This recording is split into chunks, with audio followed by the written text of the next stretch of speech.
Japan has decades-long experiences, including the Fukushima Daiichi nuclear power accident, and knowledge and lessons learned in the nuclear power. This is the reason the Japanese government has committed to share its expensive experience with newcomer countries such as Estonia. Therefore, the JICC holds this seminar in cooperation with Estonian partners as this last year. Anyway, this is my opening announcement. And let us overview of the seminar. We have two representatives both sides. And then a little bit the coffee break.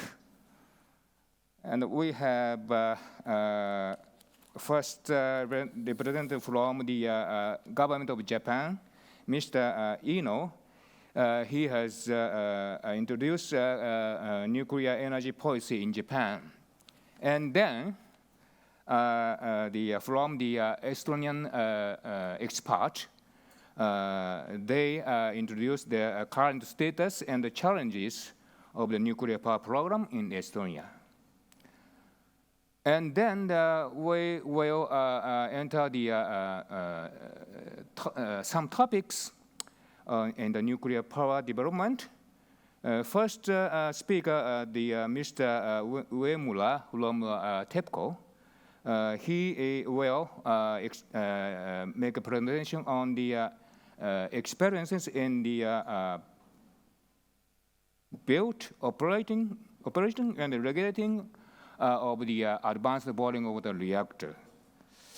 And then Mr. Kumagai from the Japan Nuclear Federal Limited.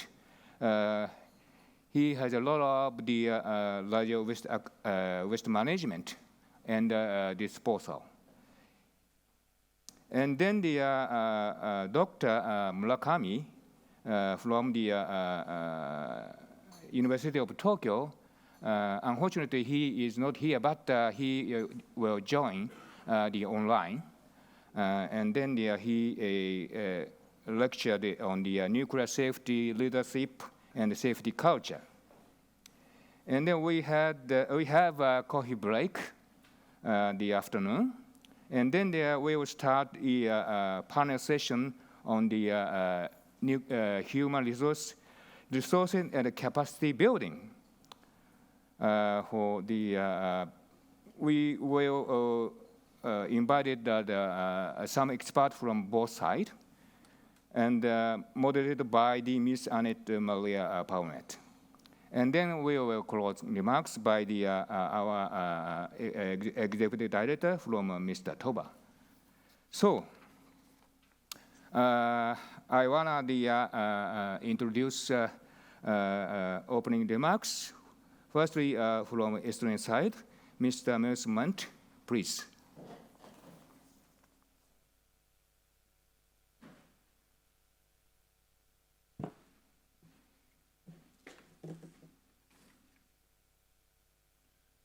Your Excellency, Ambassador Matsumura, dear friends from Japan, GICC, who is organizing this event, ladies and gentlemen, good morning. It is indeed my great pleasure, second year in a row, to deliver the opening remarks for the seminar, where Japanese friends, colleagues, partners are sharing their knowledge and their expertise with Estonians. It's really very heartwarming that our great partners in Japan have really taken the issue of introducing nuclear energy in Estonia so seriously, and we are very delighted to have you here. Why do we talk about this issue, and why this nuclear energy has become a topic for Estonia? Well, in a nutshell, we need energy, we need more electricity, but we desperately need clean electricity. But the electricity should be affordable, and electricity must be always there when we need it. So therefore, definitely nuclear energy is something which could help us to achieve those targets, and including climate targets as well. In order to restructure our energy sector in Estonia, which has been quite carbon intensive so far, namely oil shale has been the main sources of energy for decades. And in order to meet the climate targets, we have to make the shift. So all options which are carbon-free production, either renewables or nuclear, we have to consider those options seriously. And therefore, the government has formed a working party or working group to analyze, is the nuclear energy an option for Estonia? And therefore, the working group has been convened already for 2 years, and the government has tasked us to present a comprehensive report by the end of this year. I can say that we are well on track to be able to present the report by the end of this year, so the political debates could continue next year. And then we really hope that the decision, whatever the decision is, the decision by the politicians will be taken next year. So hopefully 2024 will be the year where we are certain whether we go ahead with nuclear energy in Estonia, or it was a great exercise for all of us. Government nuclear Chief Nuclear Officer Reelika Runnel will make a presentation about the working group and the report in more detail, but so I will do my opening remarks briefly. I will only highlight a few of the elements or aspects during my opening speech. First of all, it is absolutely clear that without public acceptance, you cannot have a nuclear power plant in your country, well, unless you do not respect democracy. So therefore, it is absolute must that society is in favor of nuclear energy. And in April, we had a poll, and it revealed that currently about 60% of our citizens or our society is in favor of nuclear energy. And it also, the poll also revealed that, or indicated that nuclear energy is seen as one of the, or even the best option to replace oil shale. So definitely the society is more biased towards nuclear energy, but there are always a buts. And what I also noted from the poll was that there is a quite strong correlation between the awareness of nuclear energy and the support for nuclear energy. So the poll really gave quite a signal for the government that people who are more aware about nuclear energy, about the pros and cons of nuclear energy, are more biased in terms of favorability to nuclear energy. I mentioned the buts, but and of course there are always a buts, or there are always a risks. So also the poll indicated that two major concerns for our people are first related to nuclear waste management, and secondly about possible possible accidents. So these are the main concerns of the society. And it's clear that the fears of people regarding about the history or the accidents which have taken place are something which are quite deeply in their hearts, and not very easy to forget those. So to this end, we have in place a strategic communication plan, and also we are engaging the public in order to really disseminate the information and provide them with facts and information which is supported by the latest information. So in order that they are really getting their information from the group of society or from the parts of government who are really dealing with this issue, and they are not only think about the history or watching the movies. So And regarding the waste management, we have in place, or we have hired a foreign experts in order to make an analysis how the waste management should look like, what are the best nuclear waste management practices, and in order to effectively tackle the issue of waste management, so we can really have the best expertise we have. And in terms of people fears of possible accidents, then, as I said, the accurate, up-to-date information is a must. And we also have a subgroup in the working party who is dealing with emergency planning as well. Second issue, or second topic I would like to mention is that you need a space for a nuclear power plant. So therefore, it is important that to understand whether there are spaces in Estonia where nuclear power plant can be constructed. And we carried out a preliminary study which indicated that there are about 15 areas around Estonia, or mainly at the coastal area of Estonia, where there are conditions good enough for the nuclear power plant. And we had a screening for those 15 areas where we analyzed or assessed socioeconomic impacts and benefits for the local communities. And 4 areas were emerging. Probably there will be more information about those areas later today as well. But this is only the beginning. So if we really try to find out which are the candidate sites, we need further analysis and further studies, more assessments in terms of environmental, safety and geological conditions must be assessed. But this will be done in case the decision in principle will be taken next year.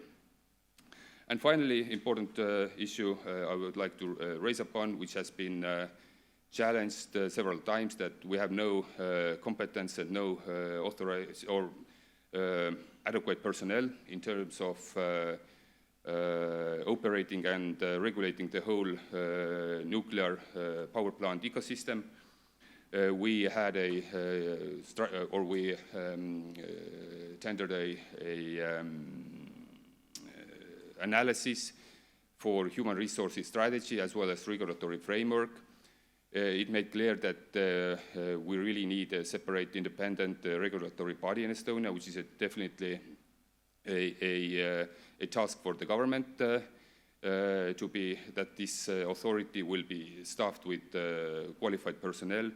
And also we do need trained people for those purposes. Of course, we are not talking about hundreds of people, but anyway, the indication was that you need to improve the skills of your people at your country, but also you should be in contact and also be in good cooperation with your international partners. So therefore, those seminars like we are having today are extremely important to serve those purposes, and in order that we are able to carry out the tasks which are necessary in order to regulate the whole ecosystem. I will conclude once again thanking the GICC for organizing this event. Personally, I had the chance to visit Japan with the working group members last October. It was indeed an absolute privilege to be there, where we could really see the whole value chain of nuclear power plants and the whole regulatory framework. We had discussions with the ministry, with the regulator, but also we were able to see the power plants themselves and also the waste depository. So we really it was really kind of a mind-broadening study tour, and I think most of the working group members who were there are much more savvy at the moment compared to they were before the study tour. So I will conclude by once again thanking the GICC Japanese partners for being with us and getting or providing an assistance which we are really requiring, or which we are really striving for. So thank you much once again, and I hope we have a very great seminar today.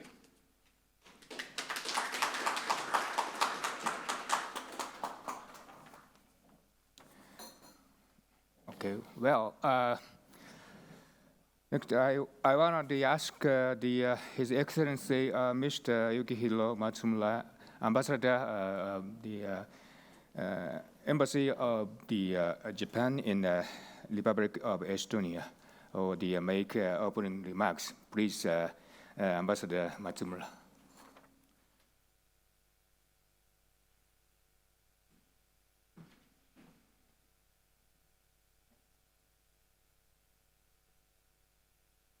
Good morning.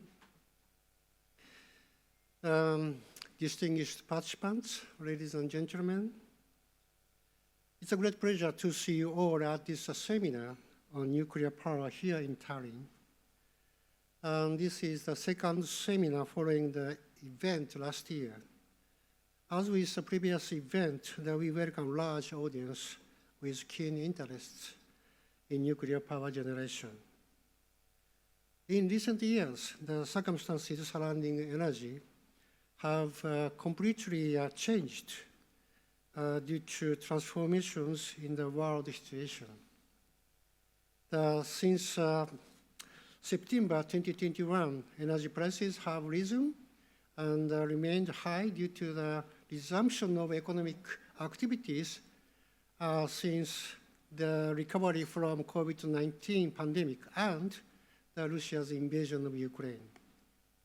In particular, Russia's invasion of Ukraine led the EU to move away from its dependence on Russian fossil fuels in its Repower EU plan.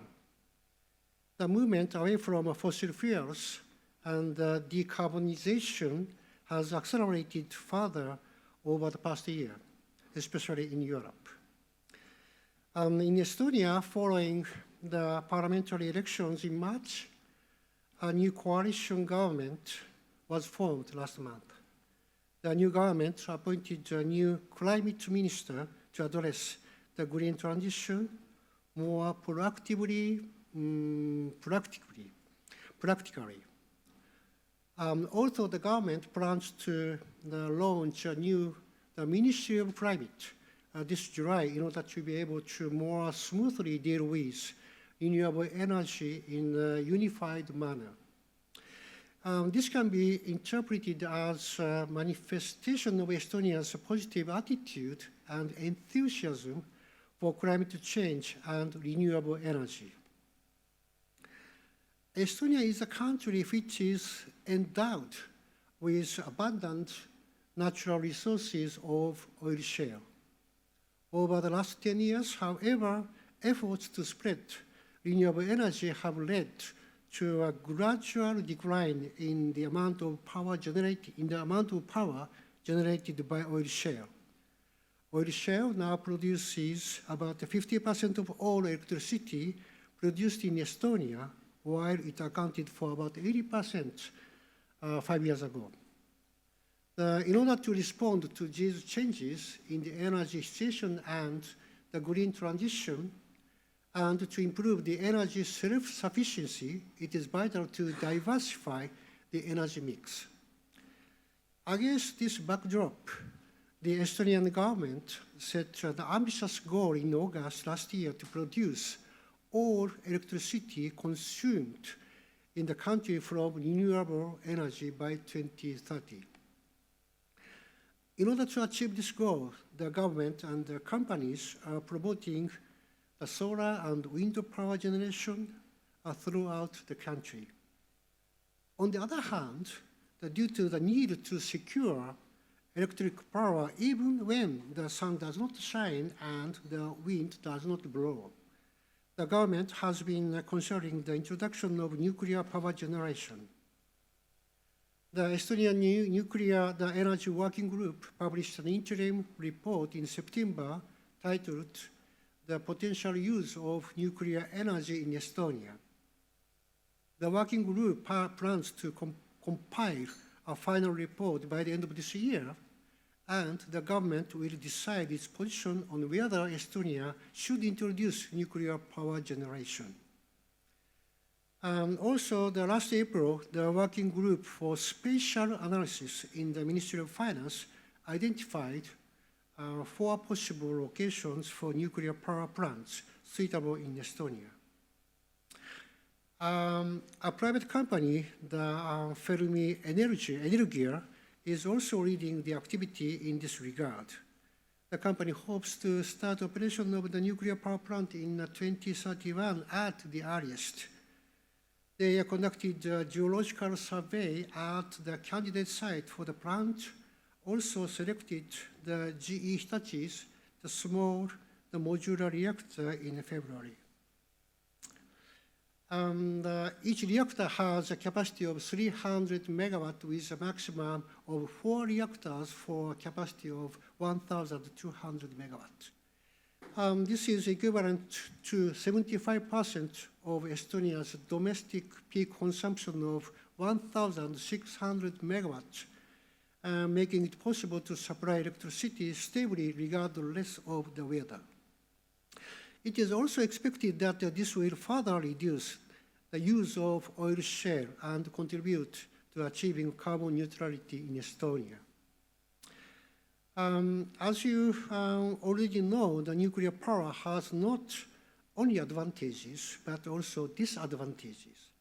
In introducing a nuclear power, it is essential to consider how to ensure nuclear safety and nuclear security, how to dispose the spent nuclear fuel and radioactive waste. It is imperative to comprehensively consider these factors and make a decision on whether or not to introduce the system after examining it from various angles. From that perspective, not only the local residents in the candidate sites for nuclear power plants, but also each and every citizen using electricity should think for themselves what to do and deepen their understanding in light of the advantages and disadvantages of the nuclear power plants. The introduction of nuclear power requires a wide range of resources, from hardware to software, including not only nuclear fuel processing and disposal sites, but also legal and supervisory bodies, as well as sufficient specialists for its operations. Japan has many years of experience in nuclear power and has built the industry and the supply chain supported by many business partners. I believe that Japan can continue to provide capacity building support and business cooperation useful for Estonia to introduce nuclear energy. Today, we expect to hear useful stories from experts from industry, academia, and the government in Japan.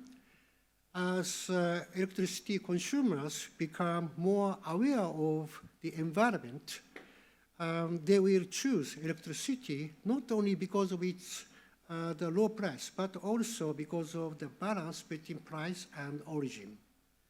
I believe that providing useful information on a regular basis and learning opportunities like this seminar will motivate individual consumers to make informed decisions.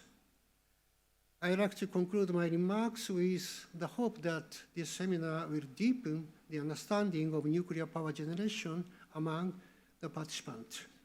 Thank you very much. Aitäh!